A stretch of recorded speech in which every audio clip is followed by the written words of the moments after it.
1900 کی دہائی کے آغاز میں ٹرانس اٹلانٹک مسافروں کی تجارت انتہائی منافع بخش اور مسابقتی تھی، جس میں مالدار مسافروں اور ایک وطن سے دوسرے وطن جانے والے لوگوں کے لیے جہاز کی لائنیں لگی ہوئی تھیں۔ اس وقت دو اہم لائنیں وائٹ سٹار اور کنارڈ تھیں۔ 1907 کے آغاز میں دو نئے جہاز کنارڈ لائنز کی طرف سے لوتھینیا اور مارتھینیا کے آغاز کے ساتھ مارکیٹ میں اپنا حصہ بڑھانے کے لیے تیار نظر آئے، جو اس سال کے آخر میں سروس میں داخل ہونے والے تھے۔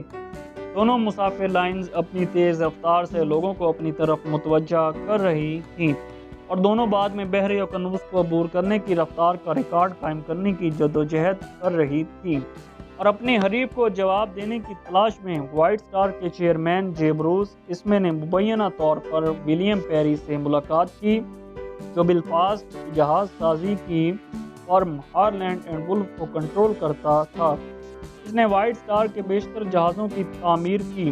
دونوں آدمیوں نے بڑے لائنز کی ایک کلاس بنانے کا منصوبہ بنایا جو ان کی رفتار کی بجائے آرام کے لیے جانا جاتا ہو۔ آخرکار فیصلہ کیا گیا کہ 3 جہاز بنائے جائیں گے: اولمپک، ٹائٹینک اور برٹانک۔ ٹائٹینک پر 1909 میں کام کرنا شروع کیا گیا۔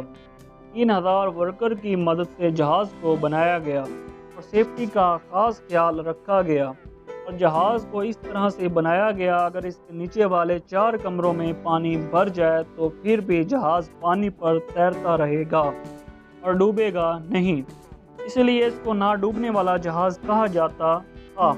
جہاز میں بنائے جانے والی چیزوں میں فرسٹ کلاس رہائش، ایک جمنازیم، سوئمنگ پول، تمباکو نوشی کے کمرے، اعلیٰ درجے کے ریستوران اور کیفے اور ایک ترک حمام اور سینکڑوں پرتعیش کیبنز کے ساتھ عیش و آرام کی بلندی کے لیے ڈیزائن کی گئی تھیں۔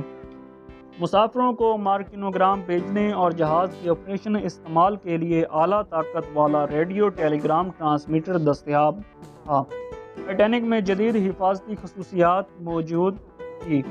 1912 میں ٹائٹینک کو لانچ کیا گیا اور پہلے کامیاب سفر کے تجربے کے بعد اس پر بہت سارے میگزینز لکھے گئے اور اس کی باقاعدہ ایڈورٹائزمنٹ کروائی گئی، تو بہت سارے لوگوں نے ٹائٹینک کی ٹکٹیں خرید لی اور 10 اپریل 1912 کو ٹائٹینک نے اپنے پہلے سفر کے لیے روانہ ہونا تھا۔ انگلینڈ کے شہر ساؤتھ ہیمپٹن سے نیو یارک شہر کے لیے سفر کرنا تھا، اور جہاز کی کپتانی ایڈورڈ جے سمتھ نے کی، جو امیر مسافروں میں اپنی مقبولیت کی وجہ سے ملینئر کیپٹن مشہور تھے، اور جہاز میں سفر کرنے کے لیے کئی نامور لوگ اس سوار تھے۔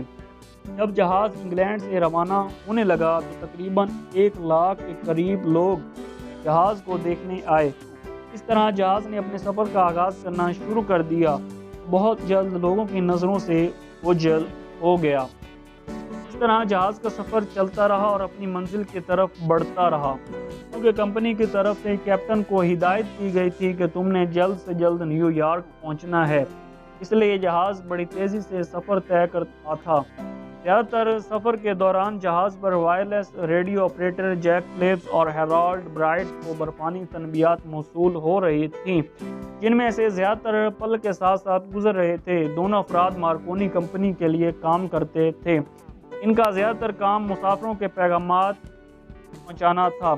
14 اپریل کی شام کو جہاز نے ایک ایسے علاقے کی طرف جانا تھا جہاں پر برف کے بڑے بڑے ٹکڑے سمندر میں تیر رہے تھے۔ رات کے 10:55 پر کریبین لائنز کیلیفورنیا نے پیغام بھیجا، لیکن انہوں نے اس کی کوئی پرواہ نہ کی اور امیر مسافروں کے پیغامات ہینڈل کرتے رہے۔ 2 لوگ جو ٹائٹینک کی بلندی سے دیکھ رہے تھے، فریڈرک فلیٹ اور ریجنڈ لی، جو سمندر کی صورتحال سے باخبر کرنے کے لیے تعینات تھے، انہوں نے تھوڑی دور سے برف کے بڑے بڑے ٹکڑے سمندر میں تیرتے ہوئے دیکھے اور انہوں نے جہاز کے کیپٹن کو آگاہ کیا، اور کیپٹن نے دونوں انجنوں کو بند کر کے جہاز کو موڑنے کے لیے کہا، لیکن اس وقت بہت دیر ہو چکی تھی۔ جہاز کو جیسے ہی موڑا گیا تو تب جہاز برف سے ٹکرا گیا، اس کی وجہ سے جہاز کے سائیڈ والے حصے میں سوراخ ہو گیا اور جہاز میں پانی تیزی سے بھرنا شروع ہو گیا اور جہاز آہستہ آہستہ کر کے ڈوبنے لگا، اور کیپٹن نے فلپس سے کہا کہ مدد کے لیے سگنل بھیجنا شروع کر دو۔ اس میں سے 15 اپریل 12:20 AM پر کارپاتھیا پہنچا اور کنارڈ جہاز فوری طور پر متاثرہ لائنز کی طرف بڑھا۔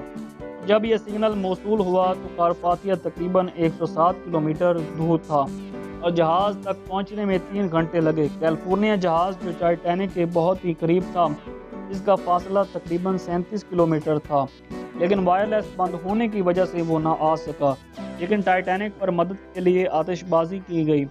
کیپٹن نے لوگوں کو بچانے کے لیے سیفٹی لائف بوٹ پر لوگوں کو سوار کرنا شروع کر دیا۔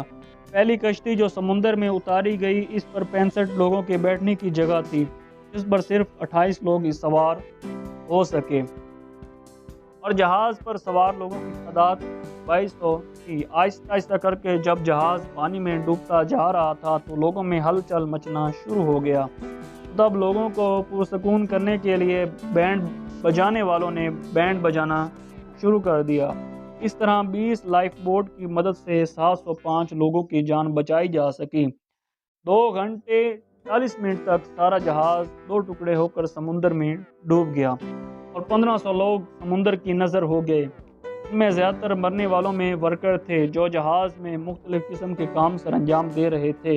ان میں بچنے والوں کی زیادہ تعداد خواتین اور بچوں کی تھی، کیونکہ سمندر کا پانی بہت سرد تھا۔ تاپمان -2 ڈگری سیلسیس تھا، جس میں انسان بہت جلد برف بن جاتا ہے۔ جن لوگوں نے سمندر میں چھلانگیں لگائی تھیں وہ بھی سردی کی وجہ سے اس دنیا سے چل بسے، اور اس طرح نہ ڈوبنے والا جہاز 2 ٹکڑے ہو کر سمندر میں ڈوب گیا، تو بہت ساری کہانیوں اور قیاس آرائیوں کو جنم دے گیا۔